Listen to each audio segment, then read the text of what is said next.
ها په دې ځکه یو مسله ده چې د هغې مبارک ډېر تپوس کیږي او د تپوس نه مخکې ته باید ومنو شکر وباسي چې مسله ته داسې واضحه شوه. یو دا ده چې ښځه خاوند د یو بل عورت له لاس وړلی شي او که نه نو دې کې هېڅ حرج نشته، بلکل وړلی شي. ښځه او خاوند له الله اجازت ورکړی دی چې د یو بل نه څنګه فایده او خوند اخیستی شي واخلئ، سوای د هغه کارونه کوم چې شریعت منع کړي دي هغه مخکې را روان دي.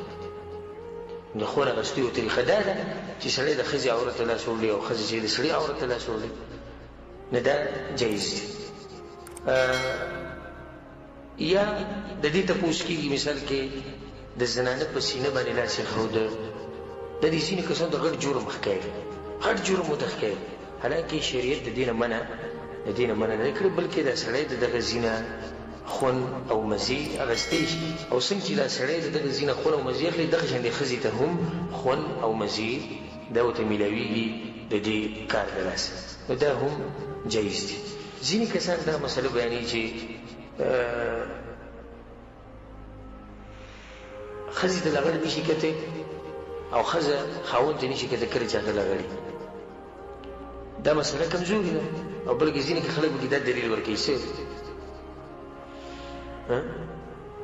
نقصان یې څه دی، بچي واده پیدا کېږي او دا ښځه خاوند هم لندي، الله بې دغه مرض بیا راولي، او دا کمزوري خبره. ښځه خاوند چې د یو بل نه خون اخلي په هره طریقه یې اخیستی شي، او د خوند اخیستو یو طریقه دا ده چې سړی ښځې ته داسې وګوري. او کله چې هغه صحابي د رسول صلی تپوس وکړي یا رسول الله زه خپل عورت د چا نه پټ ساتم، رسول صلی الله علیه د ټولو نه پټ ساته الا من زوجتک، سوای د خپلې ښځې نه هغې ته ښکاره کولی شي. صفا اجازت دی، صفا اجازت یې ورکړی رسول صلی الله علیه وسلم.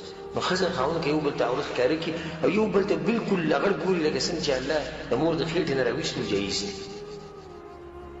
دلته اوس دوه مسلې په دې کې دننه راغلي چې کپړې مو ویستی شي ټولې، او دویم دا چې یو بل ته کتی شي. دا یو څو مسلې دي چې د دې عوامو په دې زړه کې پرتې خو تپوس یې نشي کولی.